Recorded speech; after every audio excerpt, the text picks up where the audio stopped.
Lorsque nous nous sommes rencontrés, il pleuvait, abondamment. Et les gouttelettes qui perlaient sur mon écran ressemblaient peut-être, en tout cas je l'imaginais, à cette encre qui est la matière première de sa peinture, fluide et imprévisible. J'ai souhaité filmer son travail, je sentais que ses images et les miennes faisaient quelquefois partie d'un même univers.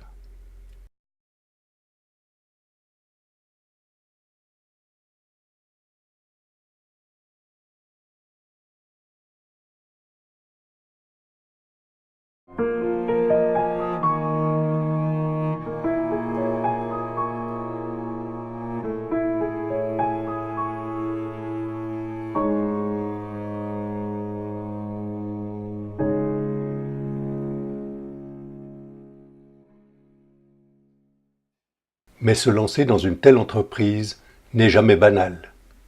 Alors j'avais des appréhensions. Ça c'est très, très clair. Parce que je ne me suis jamais trouvé dans cette situation. Et, mais j'avais en même temps envie, autrement, bon, on ne serait pas là. J'avais envie de me confronter à cette situation. Et de voir effectivement quel effet ça pouvait avoir sur ma création. Là, je ne sais pas encore très bien. J'ai l'impression que ce n'est pas la situation idéale pour moi pour peindre, mais aussi sur... alors là, c'est autre chose, sur ma réflexion. Dès le moment où tu me l'as proposé, ça a stimulé tout de suite, hein, bien avant qu'on ait commencé, une réflexion sur ce que je faisais, sur la peinture, sur pourquoi je faisais ça, qu'est-ce que j'en attendais, et qu'est-ce que j'allais en livrer dans le film, enfin, tout ce questionnement. Et ça, c'était d'emblée très, très riche, très stimulant.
J'aime bien l'encre parce que c'est un partenaire. L'encre, elle est vivante à cause de sa fluidité. Et elle coule, elle se répand, et je peux la maîtriser, mais seulement jusqu'à un certain point. Et elle crée elle-même des figures.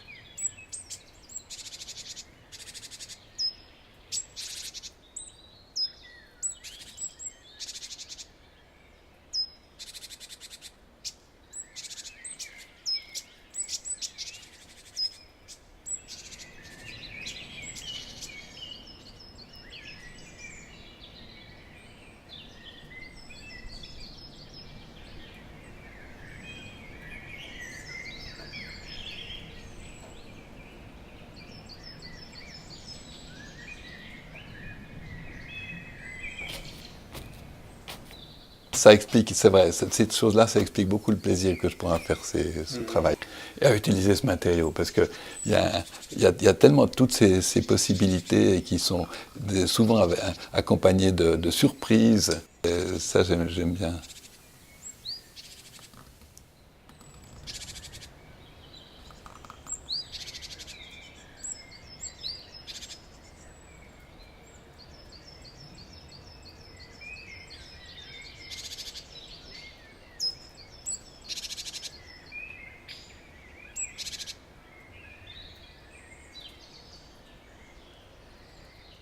Ouais, j'aime bien comme c'est fait avec la présence de la nature qui est constante.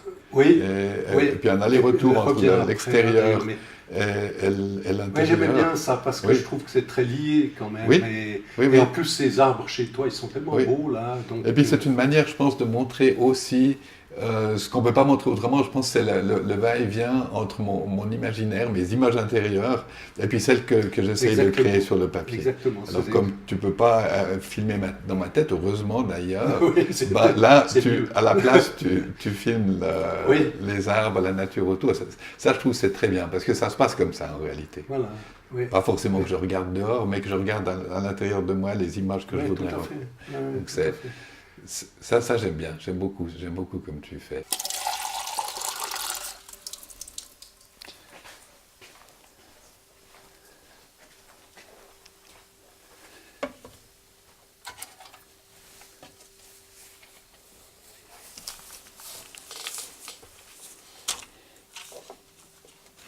Et donc il y a toute une préparation des encres elles-mêmes qui précède évidemment la création. Enfin, ça fait déjà partie de la création.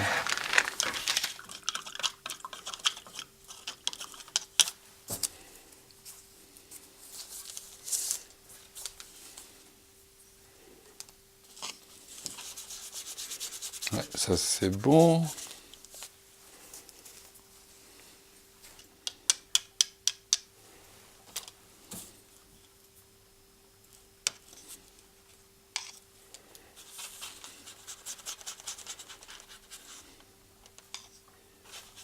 Ouais, ça c'est bien. Ça fait un beau gris avec des petits flocons dedans que je vais garder parce que ça peut faire des jolis effets.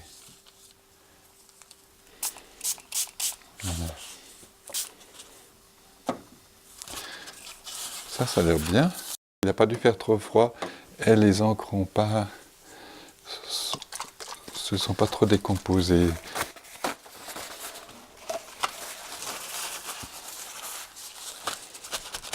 Voilà, oui, c'est un peu trop bleu.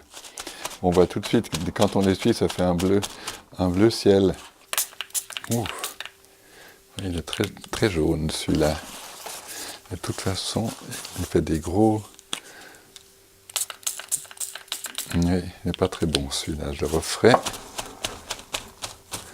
Alors parfois je les prends telles quelles, le plus souvent je les mélange, je les dilue un peu ou je les mélange entre elles. Puis là, ça bon, c'est les grandes réserves de mes précieuses encres de Chine là. Je dis précieuses parce qu'on les trouve, c'est toujours plus difficile de trouver ces grands flacons.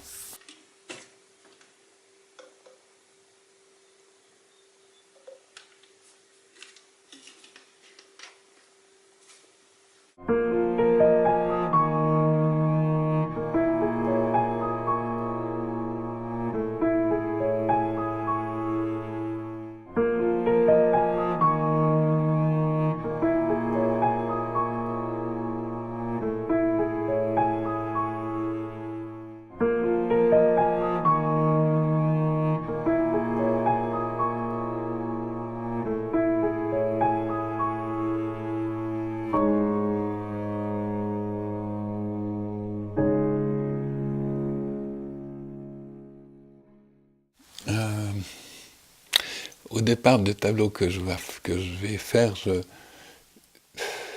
il y a plusieurs situations, ça dépend un petit peu de comment je me sens. Il y a des fois où j'ai un projet précis et puis j'essaye de le réaliser et le plus souvent ça ne marche pas. Mais le fait est que ça peut ne pas marcher de différentes manières. C'est-à-dire que ou bien c'est simplement mauvais, il n'y a plus qu'à le jeter, ou bien parce que en le faisant, je dévie sans vraiment le vouloir vers autre chose que ce que j'avais prévu au départ.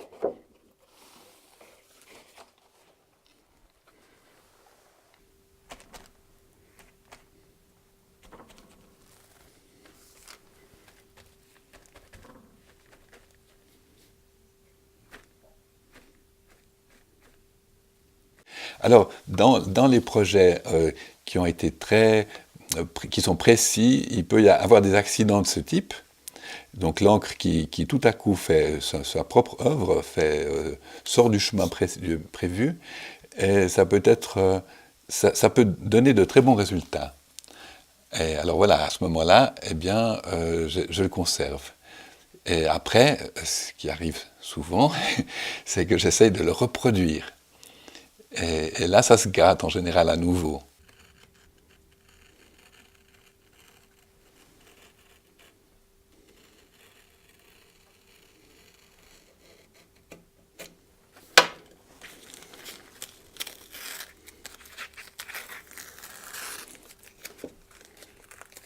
Souvent, mon idée précise, elle est beaucoup plus limitée. J'ai beaucoup plus de chances de succès en faisant comme ça. C'est une idée, par exemple, de prendre une feuille de papier et puis de me dire, voilà, il y a telle partie qui va être une zone de lumière et puis telle partie qui va être une zone d'ombre. Ça sera une montagne ou ça sera peut-être une silhouette d'un arbre ou d'une forêt. Et là, il y aura une zone de lumière, et puis là, il y aura peut-être de nouveau de l'ombre qui seront des nuages. Je répartis un petit peu des zones comme ça.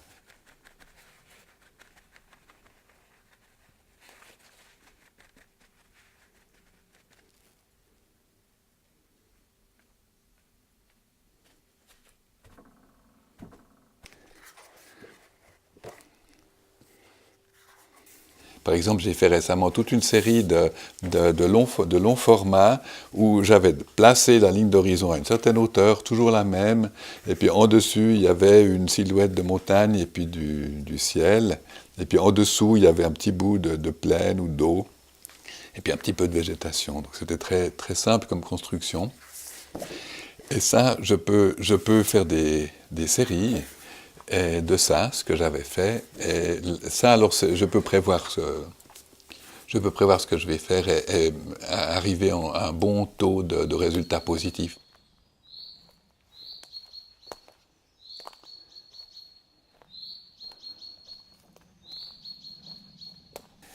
Ouais, la forêt, oui. Oui, j'ai écrit d'ailleurs tout un recueil de poèmes, disons, ou plutôt un ensemble de petits textes sur la forêt et sa magie et les peurs qu'elle contient, et qui est un lieu particulier, évidemment, d'ombre, de lumière qui nous échappe.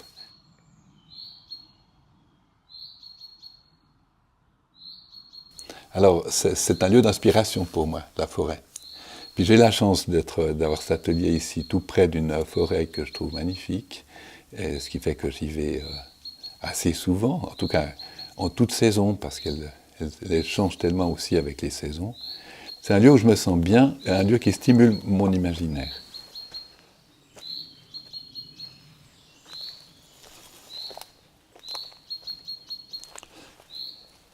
Il y a aussi des traces de sangliers ou de...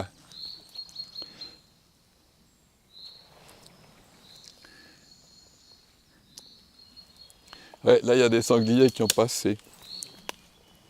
Enfin, je pense que c'est des sangliers.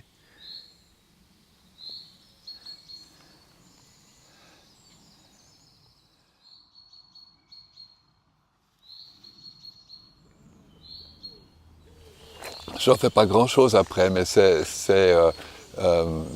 une manière de regarder. Mais j'en fais pas d'utilisation directe, en fait.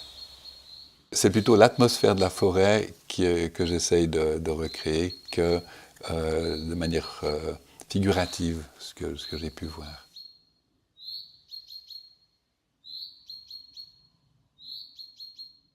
Ce qui me frappe aussi dans mes sources d'inspiration, d'abord, il y a pas de présence humaine. C'est pas que je fasse exprès, je veux pas exclure les humains de mes tableaux, mais simplement, ils viennent pas. Ils sont pas là. Ils sont pas présents. Et, bon, c'est comme ça. C'est pas que j'aime pas les gens, mais pas dans mes tableaux. On avait parlé des sujets que je peignais, et puis qu'il n'y avait ni les personnes humaines, ni la mer. Et que, au fond, je ne savais pas très bien pourquoi. Après, ça m'a travaillé. Je me suis dit, mais pourquoi j'ai jamais... J'ai peint des plaines, des montagnes, des ciels, voilà. Mais la mer jamais.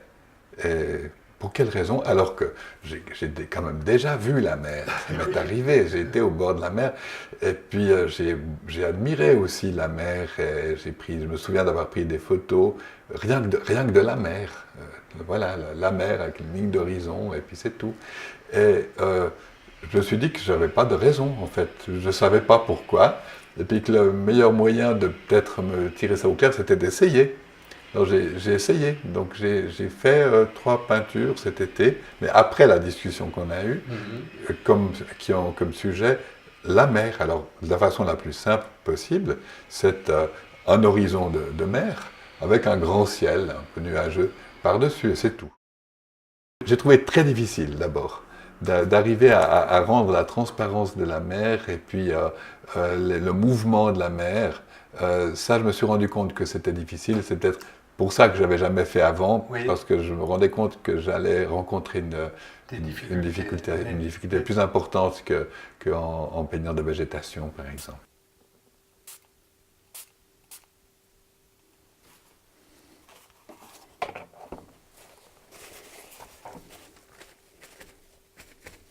La beauté d'un tableau, ce qu'elle a comme effet positif, c'est qu'elle a un effet attractif. Tandis qu'un tableau qui est vraiment moche, il a un effet répulsif sur les gens. Hein. Tu as un tableau vraiment moche, en principe, tu regardes pas, voilà, ou tu prends ta distance. Un beau tableau, mais beau c'est pas joli. Beau, ça peut être intense, ça peut être très fort aussi, et pas forcément harmonieux. Il y a des très belles choses aussi avec les disharmonies. Et là, on s'approche et on regarde, et puis on passe un certain temps. Donc ça, c'est évidemment un plus, parce que ça offre plus de chances d'entrer en contact avec l'intérieur du tableau, avec ce qu'il y a vraiment dedans. Mais c'est seulement ça, pour moi. C'est très important, mais ce n'est pas suffisant. L'étape suivante, c'est de créer de la vérité. Reste à savoir de quoi je parle quand je dis ça, je ne sais pas exactement, mais quelque chose que je sens qui est vrai, qui me correspond, quelque chose qui est important pour moi d'exprimer, mais je ne peux pas le définir plus. Là, ça ne va pas, donc ceci, elle ne va pas. Il faut que je fasse un peu ce que j'avais prévu au début, tu vois, un arrière-plan là-haut, de montagne. Essayer, quoi. Je peux m'en approcher, je peux me sentir assez bien pour me dire là je suis dans le vrai, je suis dans quelque chose qui me correspond, je suis dans une sorte de quelque chose qui est cohérent, qui me convient, qui est cohérent, qui m'exprime, mais c'est un chemin, oui, c'est un chemin.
Pour moi, de peindre, c'est actuellement en tout cas, c'est comme une manière d'exister. Donc c'est une manière de combler quelque chose qui autrement manquerait.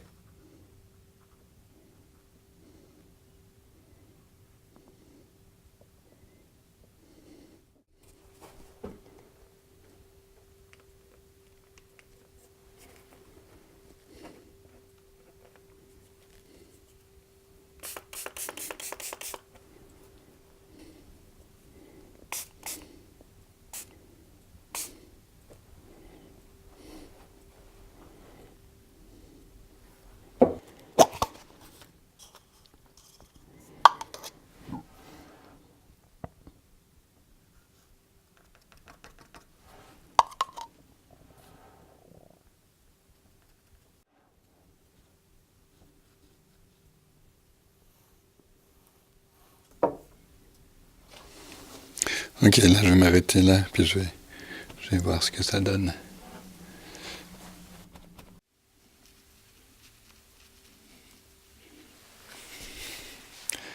Voilà, je vais m'arrêter là avec celui-ci. Là, c'est difficile de s'arrêter parce que chaque fois que je le regarde, il y a des détails, des choses. Ah, mais là, je pourrais encore faire quelque chose, puis ça n'en finit jamais. S'arrêter, c'est une décision vraiment à un moment donné. Voilà.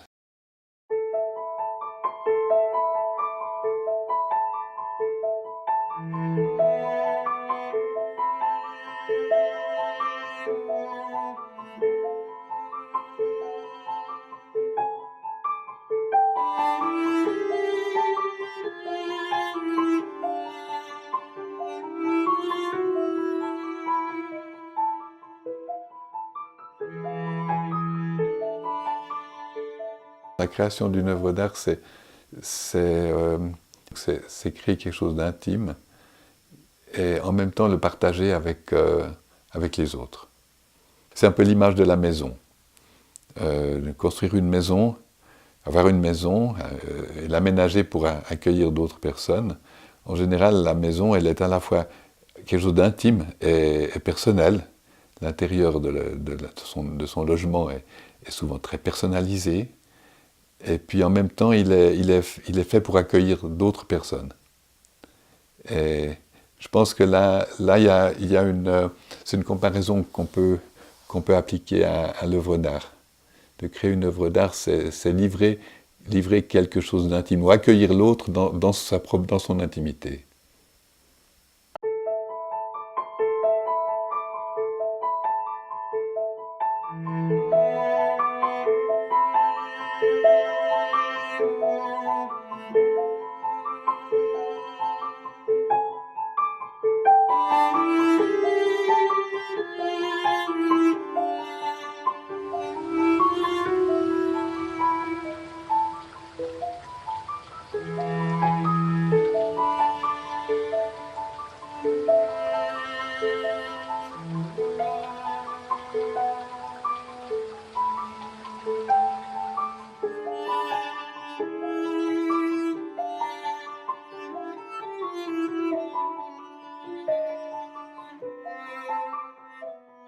Lorsque nous nous sommes séparés, il pleuvait toujours, abondamment. Et les gouttelettes qui perlaient sur la vitre de son atelier composaient une œuvre intéressante et abstraite.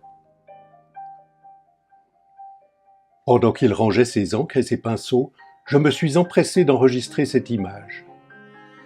Elle est au fond devenue pour moi le symbole de ce qui nous a rapprochés.